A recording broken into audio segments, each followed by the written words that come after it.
right, good evening and welcome to Breaking Today. My name is Frederick Muitiriri. My sign language interpreter is Tracy Dorcas, and these are the highlights.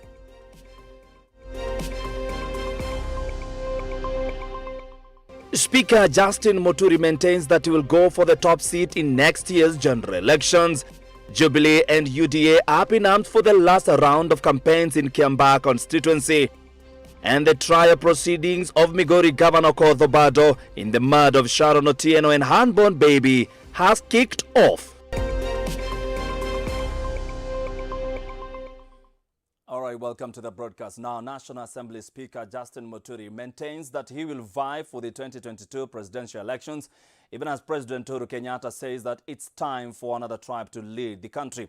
In what could boost Muturi's rich vote of his Mount Kenya backyard, Meru Governor Kiraito Murungi has backed Muturi's bid. Our senior reporter Clifford Ndumbi with more.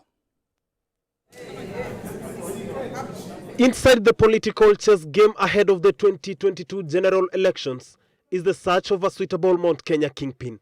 The National Assembly Speaker Justin Muturi, although throwing his hat in the ring, has never received the full backing of the system from the mountain. But in what could shape his political influence in the region is the backing he has from Meru Governor Kiraito Murungi. I now feel myself that I believe that I can do more, not just for our region, but for this country. We have done our mathematics. We have looked at the leadership, especially from the Kenya region, and we are supporting you. I'm not shy to say so, as a symbol of unity, for the region, because we appear to be some kind of tower. With President Uhuru Kenyatta maintaining that it is time for other tribes to take over the presidency, Speaker Muturi maintains that his ambition is unstoppable, with Nyandarua Governor purporting that Mount Kenya has shaped the country in the global limelight since time immemorial. Hence, the community cannot be locked out from eating the national cake. And it's for this reason that I have declared that I will be in the ballot for presidential elections in 2022. Having witnessed a sharp divisions within the region and most critics saying that the president has lost ground, leaders here are of a different opinion that beyond the politicking, they will vote as one bloc come 2022. The region is a target of a new scramble for the soul of its voters.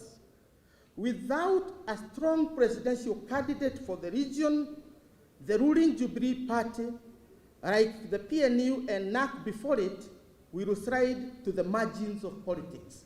Natuache mambo ya Mount Kenya East na Mount Kenya West. It will not help us. Let me tell you, it will not help us. Let's keep our votes as one block. Let's bargain with our votes, with 14 million votes. Let's bargain with one block. It doesn't matter who becomes the president, and we should also go for the presidency. With the 2022 succession politics taking a toll on the Mount Kenya region on who is best suited to succeed President Uhuru Kenyatta, all eyes are on the region on if they will back down and support another tribe that will take charge at the country's top seat. Reporting for Switch TV from Nairobi, I'm Clifford Ndubi. Thank you, Clifford. Now, a section of political leaders allied to NASA coalition have pointed fingers at the ODM party for being responsible for the fallout being experienced in the 2017 coalition team. The leaders say that ODM party has betrayed and violated the 2017 coalition agreement and therefore derailing any progress by the coalition ahead of the 2022 general election. Robert Oma with more. As the 2022 general elections draw near, the politics of stands are unfolding as parties play the game of cards for survival. The National Super Alliance Party NASA seems to be on its deathbed as principals sign the divorce papers in public. Na IEBC itende kazi yake ya kuhakikisha Wakenya wanapiga kura kwa njia ya kiheshima ili tusipate fujo kama tumekuwa tukipata siku nyingine. Some of the principals claim that the Great Wall of NASA cracked when ODM entered into what they termed as a new marriage of handshake with the President Uhuru Kenyatta, hence leaving the rest of the partners in the dark, prompting for political divorce. Na hii ndoa tumekuwa tukipigwa ndani ya hiyo ndoa. Bwana yetu analewa, anakuja anatupiga. Hatupati chakula. Ile chakula kidogo tunapata anakula peke yake. Politically, NASA is dead, because when you meet betrayal at its best, what else do you do politically? Because the agenda was to take everyone to Canaan and have an equal country. But when you have an adulterous partner in the name of ODM, what else do you do? Politicians allied to the NASA point out that ODM party has violated the coalition 2017 agreement and that lack of financial transparency is the cause for the political divergence that will never be brought back in the near future. ODM party has refused to share a part of the political party's fund which they are getting out of our efforts with the NASA coalition partners against the agreement. Wanjiku, the common mwananchi, who is always said to be the decision makers in most matters politics in the country, has a take concerning the convergence and divergence of NASA coalition before the 2022 general elections. Mimi kwa maoni yangu naonelea NASA itakuwa pamoja. Hiyo muungano ya NASA itakuwa firm kwa sababu imeshika inji zote. As it is now, only time will tell how deep the convergence and divergence of NASA will go before the 2022 polls, even as some people maintain that NASA will be long gone, but the forces will still prevail. Robert Omar, Switch TV, Nairobi. Thank you, Robert. Now, with just about 24 hours before the end of the campaigns in Kiambaa constituency, Jubilee and UDA are up in arms for the last round of campaigns for their candidates. Tensions are high in the region with claims of voter bribery arising. Rachel Duarte reports. Jubilee and UDA will be locking horns in Kiambaa this coming Thursday for the parliamentary seat by-election. The ruling Jubilee party will be looking forward to reclaiming the seat after it fell vacant following the demise of the former area member of parliament Paul Koinange. UDA will be making a stab in the vote to test the waters ahead of the 2022 polls. There is tension in Kiambaa following yesterday's clash over a campaign venue between Jubilee party and UDA members. Both parties were competing for Karuri Primary School grounds, where they plan to hold their rallies ahead of Thursday's parliamentary by-election. While Jubilee had several tents in the field on Saturday, Deputy President William Ruto-linked UDA party claimed it had already booked and paid for the venue. To avert the impending clashes between supporters and leaders of the two parties, police officers were dispatched to the school at midday and cordoned off the grounds, putting the planned rallies on hold. Karuri Police Commander Ali Nanu later announced that the planned rallies had been cancelled. 6 candidates are fighting for the seat. The front-runners are John Juguna of UDA and Karuri Njama of Jubilee Party. The final day of the campaigns will be tomorrow, with both teams planning to pitch tents in different areas of Kiambaa. Rachel Duarte, Switch TV. Still matters politics as the country prepares for the 2022 general elections. Attorney General Kihara Kariuki today officially opened the training for the 11 judges of the East African Court of Justice, an initiative aiming to enhance the ability of the bench and the bar and readiness to next year's general elections. He has further urged the political class to practice the principle of governance, democracy and rule of law amidst pre-campaign rallies, gearing their supporters to rally behind them come 2022. Apollo James tells us more. While launching the training for the 11 judges of the East African Court of Justice, the Attorney General of Kenya, Kihara Kariuki, urged the judicial and legislative class to serve the nation diligently as the country goes into an electioneering mood. We have been called upon to serve our respective nations and institutions, and under a solemn duty to do so diligently, with honor and dignity, so that these institutions may play their role in the service of our people. The AG emphasized that in order to expand the East African space, freedom of expression must be upheld without any limitation. I have reason to believe that this training will promote the EACJ as a forum for promoting civic space and empower you, judicial professionals, to act as agents of good governance and rule of law on the agenda in the court. Also speaking during the event was the president of the East African Court of Justice, Nestor Kayobera, who assured the nation of the court's commitment to ensure adherence to the rule of law during the coming general elections. The rule of law, judicial justice, so they have been coming, not as appeal, but in order to see if the judgment made are in compliance with the treaty. As the country continues to prepare for next year's general election, political and economic integration remains to be key, as well as the rule of law to protect the civil space. Apollo James, Switch TV. On other matters, today marks the 4th day in the ongoing interviews for the commissioners of IEBC. Florence Jaoko, Francis Wanderi, and Harriet Igonanga were the interviewees. Majority of the questions by the select panel were ranging from voter education and registration, security, challenges brought about by the network coverage in the country, led release of funds by Treasury, as well as external interference of the electoral process. Voter registration, especially among the youth, was one of the main interview questions, with various suggestions being put forward by the interviewees regarding how to sensitize the youth to vote in the upcoming elections.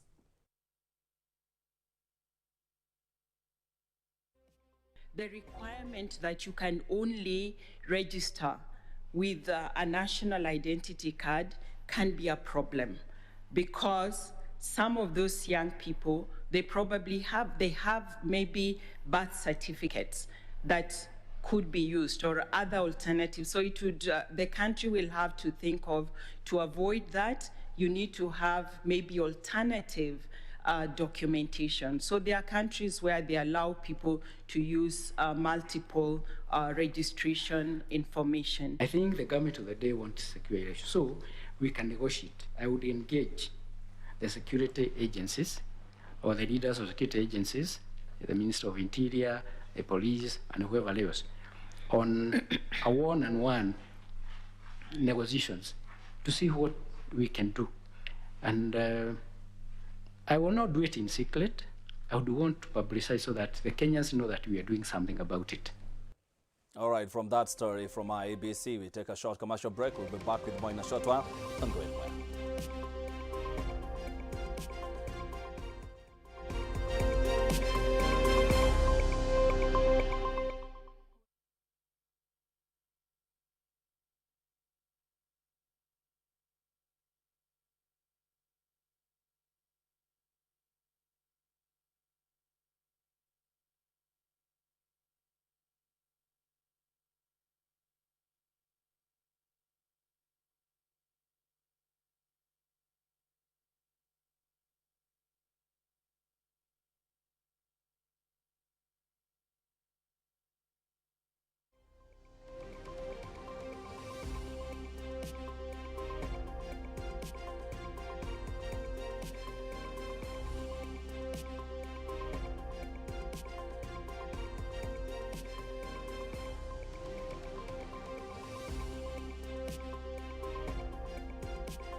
And welcome back. Now, the trial proceedings of Migori Governor Okoth Obado in the murder of Sharon Otieno and her unborn baby has kicked off. The case trial embarks 3 years after the death of Sharon and her unborn child. The hearing began at the Milimani Law Courts today and will proceed for the next 3 days. The prosecution brought forward 35 witnesses in the trial of the accused trio, that is Migori Governor Okoth Obado, his assistant Michael Oyamo, and the clerk Casper Biero over the murder of Sharon Otieno and her unborn child in September 2018. The trial began with the government's pathologist Dr. Johansen Odor testifying as the first witness. According to Odor, the late Sharon Otieno's body had been stabbed 7 times, including 2 slash wounds under the left ear and multiple others on the abdomen. Additionally, forensic report during the case today showed that manual strangulation was a key factor in her death, and the unborn child, who was 28 weeks old, suffered abdominal trauma due to being stabbed. The next hearing of this case is tomorrow at the Milimani Law Courts. Flora Limuki, Switch TV. Now, holders of Kenya's passport cannot access 54 countries in the wake of the COVID-19 ban in the global race to protect nations against the new variant of coronavirus. The Henley Passport Index, which has been regularly monitoring the world's most travel-friendly passport since 2006, made the revelations that show how the pandemic has affected the travel. Australia, Argentina, Belgium, Cambodia, UK, Canada, Portugal, Denmark, Bulgaria, and Singapore top the list of the countries that have been banned or placed restrictions on the holders of Kenyan passports.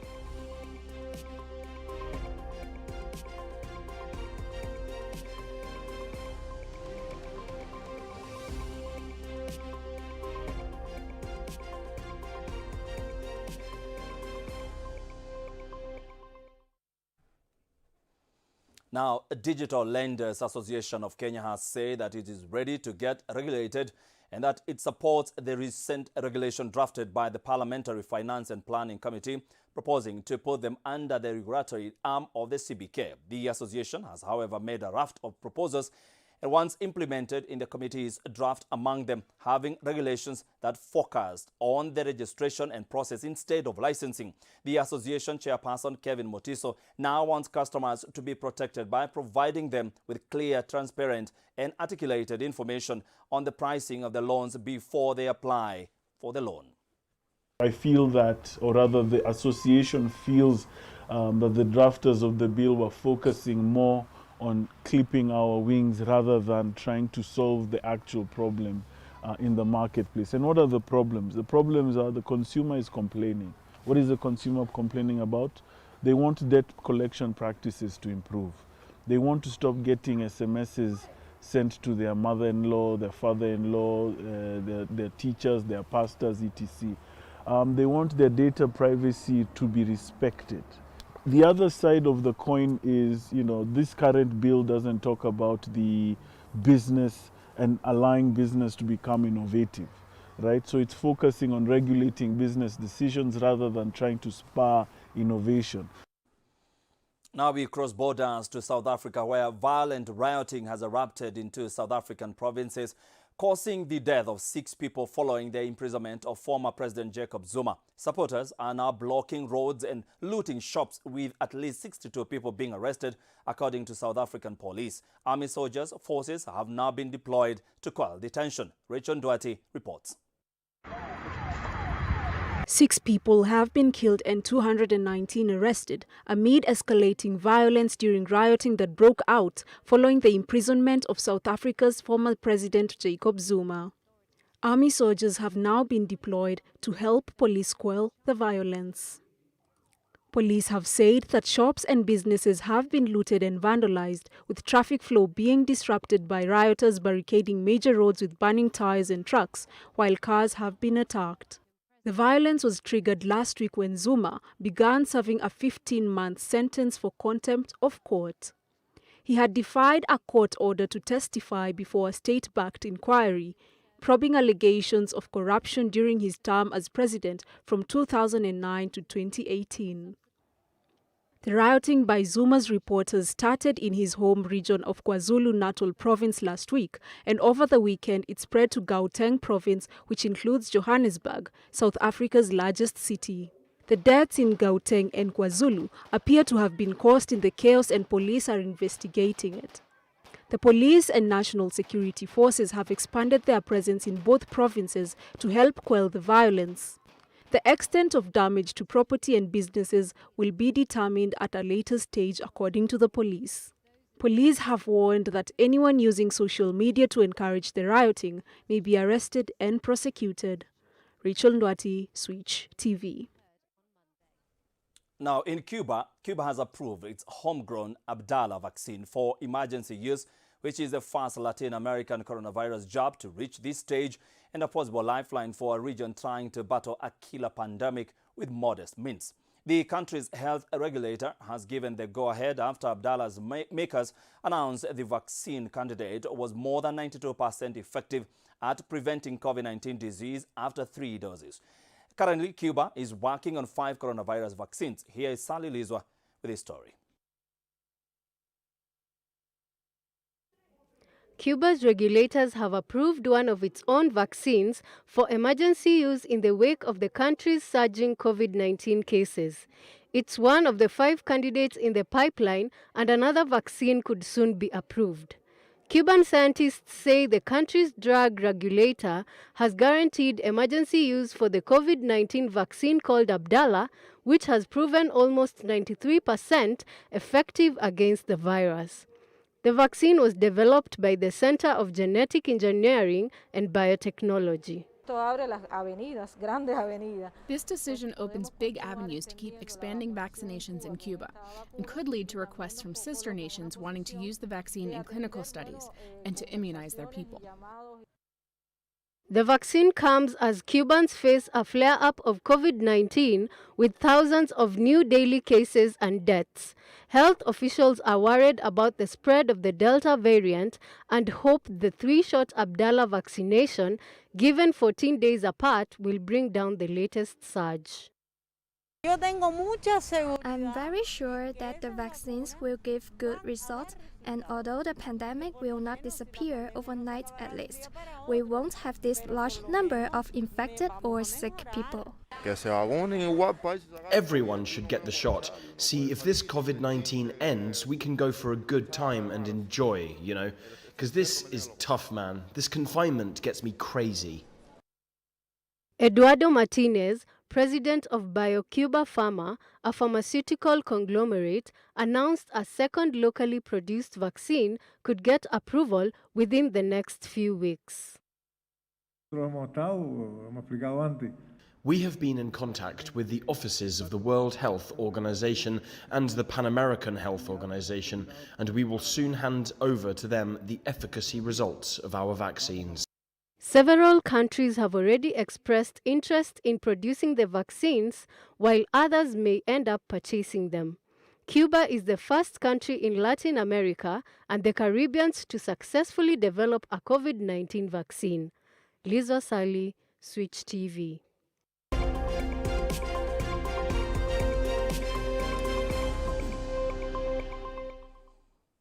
Time for sports. According to Vihiga Queens head coach Alex Alumira, the ladies are keen to ensure they maintain a solid winning streak in all their group matches in the CAF Women League Zonal qualifiers. The